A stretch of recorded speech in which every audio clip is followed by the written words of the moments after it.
Hey guys, welcome back to another episode of the Butterfly Effect podcast. Today we are covering episode 2 of The Walking Dead Michonne, titled Give No Shelter. So the way this works is we're going to go through the choices first, and then we're just going to free roam it from there and talk about the main talking points of this episode. So mate, starting with the first choice, did you keep Pete with you or let him go off on his own? Do you remember what you did? I don't remember what I did, but I'm pretty sure I would have stopped him from going out. It didn't really make much sense. It was quite a hostile environment out there. I just felt like, I don't know what he was smoking, but I was like, mate, get back in here. So I'm guessing then you don't know what happens if you let Pete go. I don't know. Well, I will consult my Walking Dead wiki and I will let you know. So, if Michonne lets Pete go, and I did read this before, I think it's quite interesting actually. So he walks out and surrenders, and he tries to negotiate, but then I think the next bit plays out the same, where like Michonne and Sam try to reach the boat, and then there's a bit of an altercation with Gabby, and Michonne like tries to shoot a flare at Gabby, and then they ultimately like get into the boat and escape. But it doesn't say anything here about Pete getting into the boat as well. And I'm wondering, therefore, if Pete is basically out of the game now until maybe the end of episode 3. So I think I'm going to look into that a little bit, because to be fair, it sort of makes sense to me, because if he does go missing, if we think about this episode, we are meeting a lot of new characters that Pete was very background anyway. So I could almost imagine him being written out of the episode full stop, but we'll have to look into that one. That's actually really interesting. I'm looking at it as well, and I had no idea he could go missing from the game, because it just seemed like the logical choice. And I guess, yeah, you keep him in, but he does become fairly background in the later scenes, doesn't he? But I quite like that. I know, like, it doesn't make a huge difference, but I had no idea this. Like, your sidekick could just be missing from pretty much for as long as I don't know how long, like, until he pops back in. But yeah, pretty interesting stuff, mate. It makes sense as well, because I feel like Sam almost becomes your sidekick in this episode, like when it comes to dealing with Randall and like when you're escaping and stuff like that. He does feel like he takes a back seat. So, but yeah, I'll have to look into that in the background. The second choice, did you pick up the phone or go after the footsteps in the hallway? Oh, I don't know, and I assume it doesn't matter either way, mate. I think I No. probably would have gone for the phone because, well, to be honest, I imagine both are like illusions anyway. But I imagine I probably would have gone for the phone, but I don't know, mate. That's the thing, like with Michonne's, just taking a quick tangent quickly, with Michonne's sort of nightmarish dream sequences or whatever, it isn't necessarily spelled out if this is all in her head or whether she's like reliving sort of memories that might be a little bit muddled up. But going to this particular choice, obviously in my playthrough we did pick up the phone. I'm glad we did, because in my blind playthrough I did follow the stranger in the hallway, and then when you answer the phone you speak to a woman called Donna, who's obviously a friend, and she's talking about her kids, and it's sort of drumming that thing home again, you know, like how she's clearly haunted by the loss of her daughters, and there's a couple of choices you can make to, like, you know, oh yeah, I'll come to you sort of thing. Ultimately it doesn't matter anything, because like you say, it's all in her head. But to answer your question about the stranger, mate, from what I remember, again, nothing massive comes to it. You go to the door, you run out in the hallway, and I think you just see the stranger like run around the corner, and Michonne doesn't go give chase or anything. I think she just goes back into the apartment, or it cuts back into reality. So yeah, it feels like a little bit of a nothing choice, that one. So moving on to the next one, did you reveal to Paige that you nearly committed suicide? Yeah, and it feels like a bit of a nothing one, doesn't it? But do you remember what you did or what you would have done? I don't at all, but I got good vibes from Paige, so I probably would have opened up to her. Then again, maybe not, because like I feel like it's cool to go for the Michonne, like the stoic Michonne look. But yeah, like at the end of the day, we get to like this girl's house. She's protecting the people inside. You clearly get the impression the aggression we see from her early doors is just her looking out for her own. So I think I quickly clocked that I could trust this person. So I don't think I would have had any issues with, chatting to her and opening up. Yeah, like I think Paige is like a very trustworthy character. However, I mean, I know them, going back to the choice, it says, from the stream that 23% expressed sympathy, so actually in quite the minority there. But the thing with Paige is that I feel like she falls into that sort of category that I was talking about last episode, really, with like the crew on the boat, in the sense that she's sort of slightly forgettable. You don't really have enough time with these characters to care about them, and so therefore this choice just doesn't hold that much weight to me. It feels a bit of an insult of a choice, because I'm like, well, we're halfway through the game at this point, and you're suddenly wanting me to care about this character that we've just met, who pointed a gun at me not that long ago. So, yeah, I can't say that there's anything massive to it, although I would be curious to see what would happen if, you didn't admit it to her, or you didn't show sympathy. Moving on to the next one, mate. How did you handle the radio call from Norma? I think on my blind playthrough, I think I just, told Randall, I'll play along so you're fine or whatever. And he doesn't. Like, he just says, oh, I'm here, you have to come get me. Rats you out straight away. Which you kind of, don't really... You're not really surprised by, because Randall seems like an individual who can stare death in the face and laugh, kind of thing. He's very unhinged, he's very kind of ballsy. So yeah, I kind of expected it, but I just thought, yeah, fuck it, it's the only sort of card I really have to try. I'll give it a shot. Yeah, see, for me, I think in my blind playthrough, I think I didn't say anything at all, so I was quite glad when the fans voted for Michonne to speak to her herself this time around, because it just really just gave an opportunity for some more badass dialogue. I remember saying to her do you know any surgeons? Because we'd beat him up so bad, he's got his hand stuck in a vice, and it obviously rattles Norma. She comes back at you saying, oh, you don't want to do this, or I'm gonna get you. But ultimately, I feel like the game engineers you to a point where Norma tries to calm down a little bit and get some negotiation in there, because ultimately it does build up to that scene at the gate later in episode 3. But again, you could probably argue that this is a bit of a nothing choice as well. So we will move on to the next one, which certainly isn't a nothing choice. What did you do to Randall? Did you bash his head in, or did you let him live?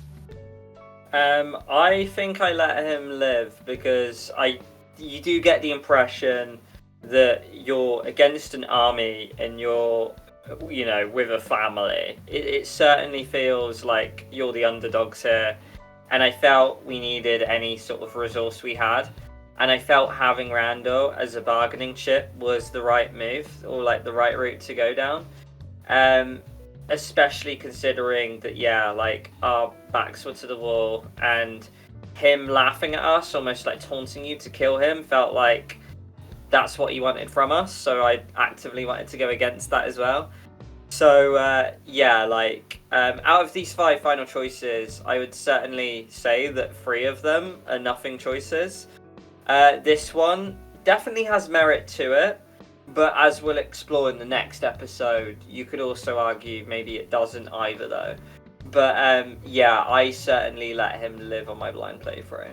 Before I talk about my thoughts on that, mate, what do you think on this? Because let's face it, I know Norma, I suppose you could argue, is the head honcho.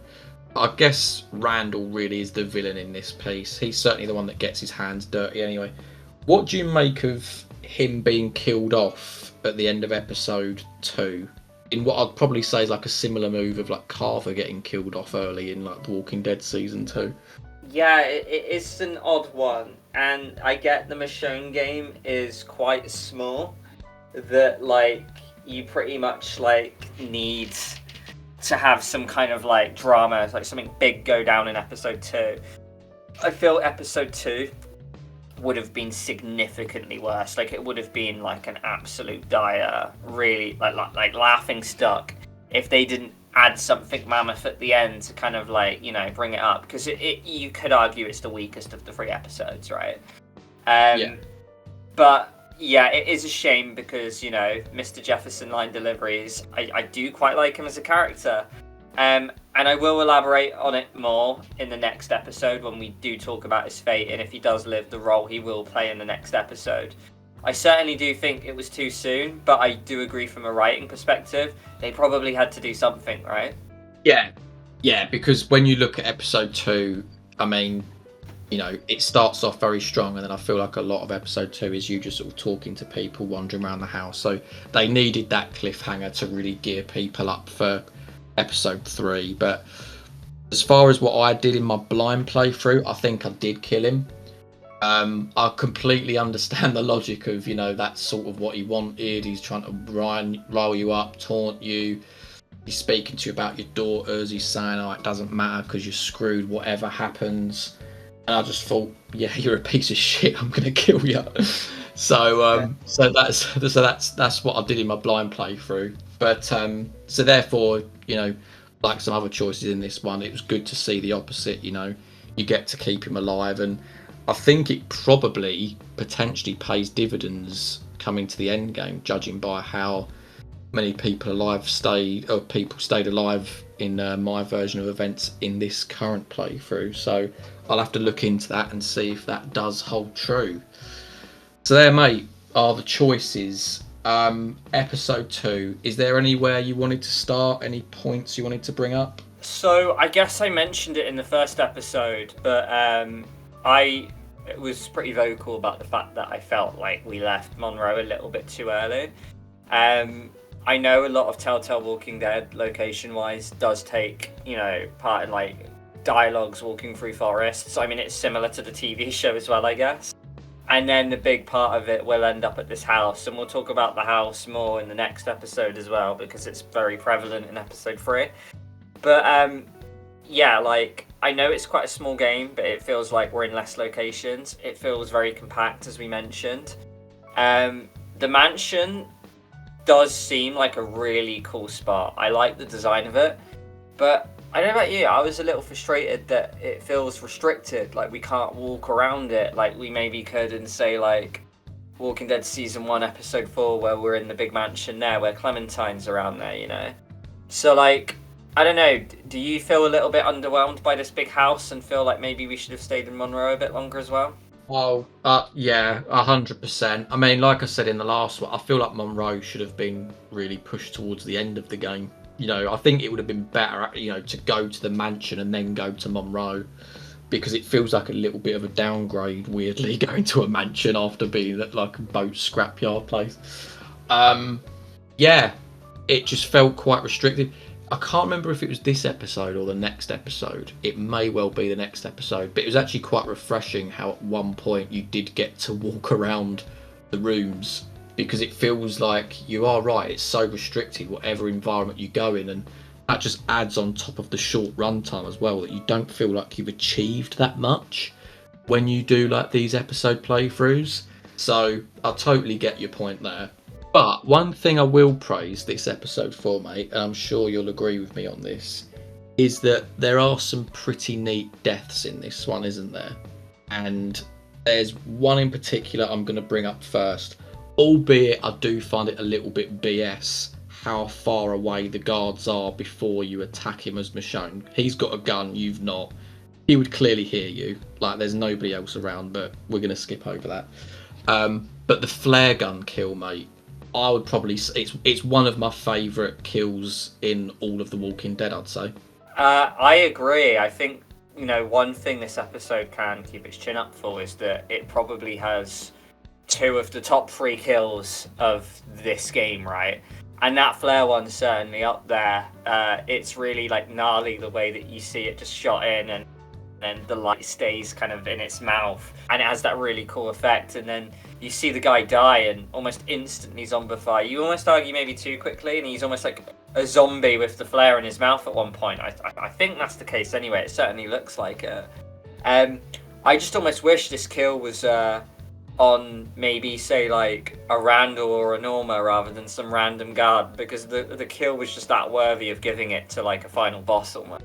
But no, I do agree. It was a sick kill, mate. I completely agree. I'd have reserved that for Randall personally. I think that would have been a good boss fight, in episode 3 or something like that. Certainly for Randall. So absolutely. And then the other one I was on about, mate, was the John one. So the John kill, I remember in blind playthrough, it did take me by surprise. And as I was playing it this time around, it suddenly come back to me as I was playing. I was like, wait a second, I'm pretty sure I know what goes down here. And I've got to say, before obviously the death itself, it did make me laugh a little bit, because as I was watching my playthrough back, you're having this heart-to-heart with him, because you're going to look at like his dead wife's grave, and he's talking about how he didn't tell the kids because he didn't want to put it on them. And it's almost as if Telltale purposely slowed the game down. Maybe it's because they wanted that surprise element for his death. But there's this bit of dialogue that Michonne says to him where she says, yeah, your son did turn, when she's talking about Greg, or back in Monroe. And it comes up like, John will remember that. And I'm sat there thinking to myself, like, he's not going to remember it for long. Because literally about a minute and a half later, you just see half his head get blown off, basically, or half his brains get blown off in a very surprise kill. So yeah, what do you make of that one? Yeah, it took me by surprise as well. It was a really cool kill. I said earlier, like, this episode had 2 of the top 3 kills of the game. This was one of the others. It 100% took me by surprise. And I completely agree with your point of what you mentioned about how the game deliberately slows it right down to really hit you with that surprise. Because if you think about it, yeah, the start is action-packed, and then when we're running away and we climb up that broken tower, but then it very much slows down very heavily, where we're walking through this forest carrying Sam. Then we're going in, negotiating our way into this house. Then, yeah, there is the scene where we kind of dislodge the bullet. That's pretty gnarly. But then we're kind of just talking to the family, kind of settling down. And it's just very slow and quiet, and the game's asking to get out of first gear. And then, I mean, what a way to do it, right? It doesn't amp it up like, oh, they're coming, I can see them, and, we've got to take defensive stance. It's just, I mean, I will argue, why the hell was he opening the front door in the first place when he knew there were, like, enemies after us, Like, his daughter's come back shot and one son's come back dead. Why would you open the door? But, yeah, just what an absolute brutal kill.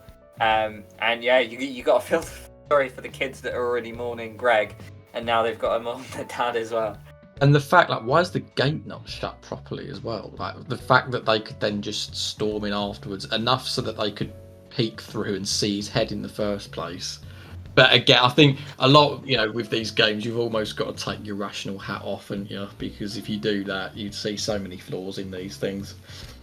But another thing I wanted to bring up while we are talking about these new characters, mate, we do meet obviously John, who we just spoke about, Paige, James. I can't remember what the other boy's called. But in saying that sort of says a lot already. So what are your views on like the characters that we meet in this episode, like mostly the ones like in the mansion? Yeah, no, I'm with you. I feel, and I mentioned it before with the ship crew, I feel like the characters, at least the characters on ship, in Pete's purposes is that he is a plot device for Michonne. You get next to nothing out of Pete himself as a character, but he's there to be next to Michonne to kind of like prove that humanity's not that bad. That's his purpose, right? I look at the people in the mansion. One is just there for a shocking kill. The kids don't really add all that much, just that, oh, there's something in this house worth fighting for, maybe worth defending, to kind of make you step up a little bit. I can't remember if this is true or not, but I swear I once read that like Paige is like LGBT representative, so I feel like it's cool that like they have someone to kind of represent that community. Although I didn't really get too much out of that from the game, but I guess it didn't really need to. So it's cool she's there for that reason, but again, I feel the length of the game doesn't allow the characters to flourish. So again, like I just didn't really, like I struggled to connect to Michonne and Sam, like you mentioned. So it was always going to be a struggle to connect to anyone else who's developed way less than those original two, right? That's it, and that's why when you have these scenes, whether it's Michonne on the phone to Donna, in her head, obviously, about her doors, or you're hearing about Sam talk about her grievances, obviously she's been shot, but she's talking about how, brother Greg's dead, now John's dead, the mum died and they buried her in the garden. I sound heartless, but I'm there. I don't really care. Like it's not given the time to really embed these characters in. Not like you've had with characters that we've seen in season 1, for instance. So yeah, it's just a little bit difficult. They felt very, I don't know, sort of like plot devicey. It's almost like they were there to just really try and push Michonne's character along. Which they did achieve to some extent, but I would almost argue that it didn't realise its full potential until pretty much 10 or 15 minutes from the end of the game at this point. Completely agree with you, mate. Yeah, there's one other thing I wanted to bring up, mate. Just an FYI, really. So, at the end of the last episode, we shot Zachary, didn't we? And therefore, Sam and Michonne made their escape. But basically, just to let you know, if Zachary wasn't shot dead, then Jonas comes in and you can then have an opportunity to basically accept or refuse their help, because they can actually choose to want to get off Monroe with you. And so yeah, rather than what we did, or in my playthrough I should say, we ambushed Jonas, gagged him, put him on the floor and then got out, you can actually have some like rapport with a couple of like the Monroe crew, and they help you to the exit before you make your escape. So that's basically the result of one of the choices from last episode. I guess I'll tell you what, one final thing, we do get a couple of like gameplay sort of segments in this one of which where we're like dodging sniper bullets, we're scaling the pylon. Did you get anything out of these actiony sequences, mate? I know that obviously they're quite towards the beginning, but given where the episode goes, would you say that these are the highlights, or what do you think? Yeah, I think you needed it in there. I guess not even just the episode, but Michonne as a whole is very dialogue, and you need those combat scenes to break it up. And we said it in the last episode, but the combat in this game is actually quite enjoyable, and I did really enjoy it where when the mansion gets raided, that you do have kind of like the combat scenes that involves the cool flare death, but there's some cool kills in there as well. So yeah, little, but I got something out of it, and I think that is the whole theme with Michonne. I feel like it is an okay game. It has the potential to be this really big flop, but there's these little glimmers of brilliance in there which just keep it at the midpoint for me. Yeah, I feel like I wish that they would lean into the combat more, given the title character that we're dealing with, because that just feels like her forte. I feel like there's almost a little bit too much downtime in this one, considering the runtime. But yeah, like I do think it's okay, but I will sort of stand on my verdict that of the Walking Dead games that I've played from memory, I would still say that this one is the worst, even like worse than like 400 Days in my opinion. But that's something that you guys can challenge me on in the comments if you so wish. I'll tell you what, I promise this is the one final thing, and it's very quick. I did wanted to give a little butterfly shout out. Of course, with a Butterfly Effect podcast, we do get to wander around Michonne's daughter's rooms at one point, and there's butterflies everywhere. So that just extends the number of games that we cover in which butterflies do appear. So mate, that is the end of episode 2, our analysis. Is there any final things that you wanted to bring up before we wrap up? Yeah, I forgot about the butterflies. I take everything back. This is game of the year. Everyone should 100% play it and buy it. It's the best game on the planet. Nah, but for real, if people want to challenge you in the comments, mate, they can challenge me as well, because I think I sit in the same boat as you pretty much. The game has a lot of good potential, but yeah, it just very watered down, very compact, feels just rushed in certain areas. And I would probably argue that this was the turning point of when Telltale started losing their quality. And I think those signs of deterioration can probably be tracked back to this game. And I might be wrong in saying that, but from my personal experience of playing the games, that's how I felt. Don't know if that's accurate or not, and I know they have games which came afterwards, which are a lot better than Michonne. But yeah, this was the game where you could start to tell that publishers were maybe rushing them, and there was stuff going on behind the scenes at Telltale. But likewise, though, still an interesting game, and I'm excited to talk about the next one, next week for our conclusion of this whole thing, mate. I'm glad you said that, because believe it or not, that is something in mind that I had for a video.